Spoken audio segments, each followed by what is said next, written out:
So what are some of the mistakes we want to avoid for co-living?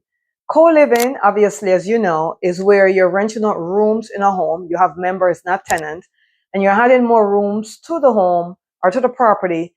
So the more room you had, the more money you could make because you're renting them out as individual rooms and you're charging anywhere from $200 to $350 per week based upon the amenities and all that great stuff.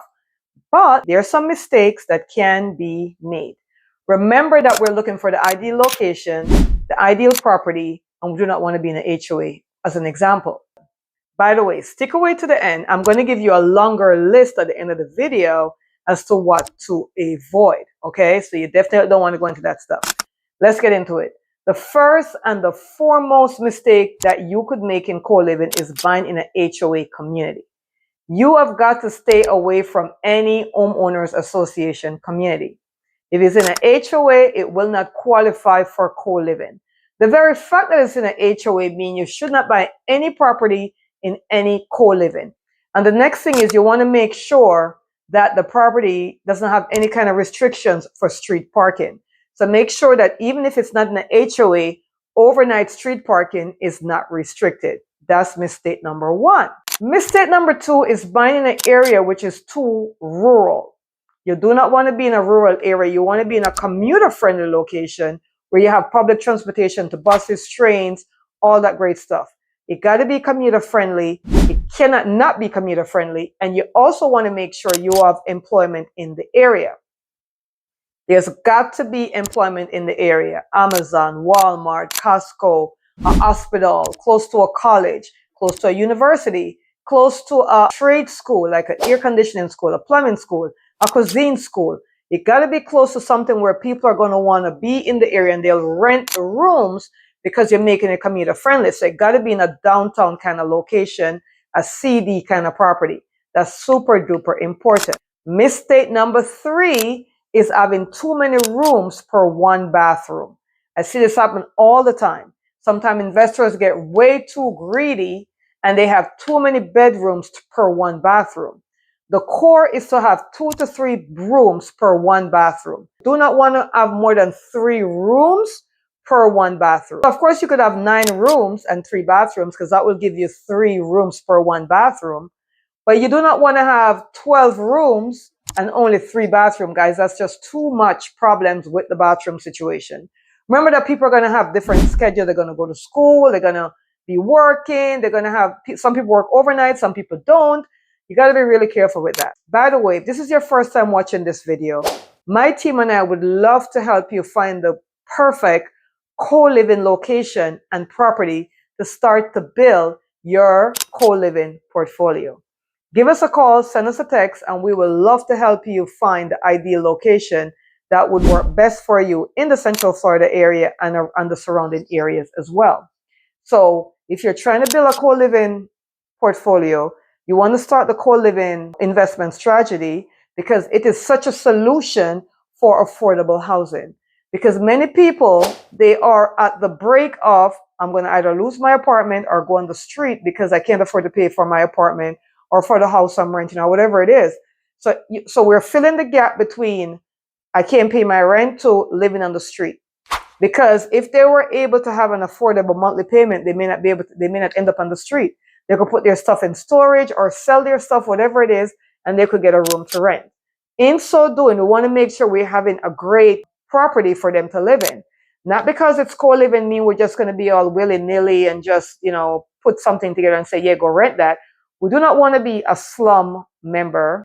The better you make the property, the more you will attract the people that really should be there. And I would suggest if you're first starting out to use a platform like PadSplit to get your rooms rented on. PadSplit is like Airbnb. You go on the PadSplit platform, you put your room up for rent, all the amenities, all this stuff. You follow the PadSplit guidelines because that's going to help you to build a great portfolio. And then that's how you rent the rooms. So what does the room look like? A minimum of a queen bed.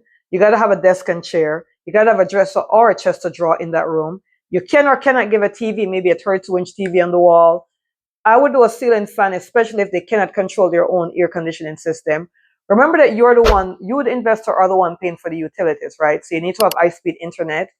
And you want to give them a ceiling fan, because if it's central air, like let's say you have a six bedroom, 3 bathroom home, and this one central air conditioning system, then you want to make sure that you set the thermostat to one temperature. Maybe it's 74, maybe it's 72, maybe it's 70, and you lock it, right? So you have a lock around it. And if that's the case, then you probably want to give them a ceiling fan, because some people are always hot, some people are always cold. So that's what you want to do. I just mentioned between the queen bed and the stuff in the room. That's if you're going to rent it out furnished. I see that most success is if it's been rented furnished. If it's rented and furnished, then they could bring their own stuff. This is fine. Maybe you want to do a few rooms furnished and a few rooms unfurnished. That could be a great mix. That way you could see which one rents better, how much more money can you get for it if it's furnished versus unfurnished, because each area will be different. Each location will be different. So you just want to figure out, okay, how does that go into play? So let me give you a little cheat sheet that I promised in the beginning of the video. Here's the cheat sheet, and here's what we're going to follow. Ideal location, commuter friendly. A C or D kind of neighborhood. No HOA. No restrictions on overnight street parking. The ideal home is going to be 1,500 to 2,200 square feet. We want to start off with a 4-bedroom or 3-bedroom home with a 2-car garage, so we could convert the garage into more bedrooms. We want to have something that probably have a nice living room, and that living room or family room, so we could convert that into another room. All the room must have a smart lock on it. Main entrance should have a smart lock as well, 100%. The closet should have hangers in them. You're going to need a cleaner to come in either once a week, once every 2 weeks, or once a month, based upon how much common area you have. The more common area and the more people sharing one bathroom, like if you have 3 rooms sharing a bathroom, I would say you need to get that done weekly. That's just me. You could be bi-weekly, but I think weekly would be better. In the kitchen, you do not want a garbage disposal. You do not want a dishwasher. You want a refrigerator that does not have ice and water dispenser, because those break easily. You do not want to have glass cooktop. You want to have a coil electric stove with a coil cooktop.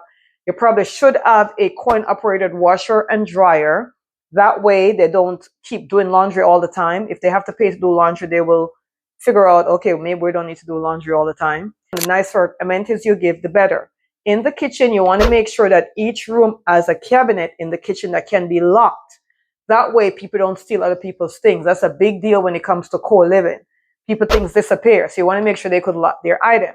Co-living is going to require you to have a property management company to take care of the property, or you're taking care of the property yourself. Because every now and again, you're going to have situations where you're going to need to go there to go do physical stuff. Maybe a repair. Maybe you have to make sure you maintain the lawn, guys. So that's not going to be the responsibility of the members. That's going to be your responsibility.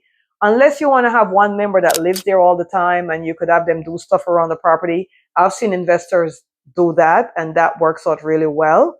If you want to have a more detailed, comprehensive life, or really get a grasp on the co-living concept, feel free to schedule a Zoom call with us to go through all the steps. Our information should be somewhere below. We will be more than happy to share all the details with you and to walk you through what it looks like to have a profitable co-living environment. So most of the time, maybe 1 or 2 rooms may be vacant, and not for a long period of time, if you follow all the things that you need to do. If you're in the ideal location and set up the way it should be set up correctly, then you shouldn't have a huge vacancy going on at any one time. I'd say 10 to 20% max, in my opinion. So if I had a 6-bedroom home, I would say more than likely 4 bedrooms would be occupied at all times, and maybe 2 of them may not be every now and again, or maybe 1 of them, maybe transitionally, maybe 1 person move out now, and within the other 3 weeks, somebody else move in, a dynamic like that. Thank you so much for watching, guys. I'm making it short and sweet on this video. Give us a call, send us a text, schedule a Zoom call, so we will go through this with you. Even if you don't live in our area, we will be able to tell you what the ideal co-living property would look like. Thank you so much for watching. I'll see you on the next one.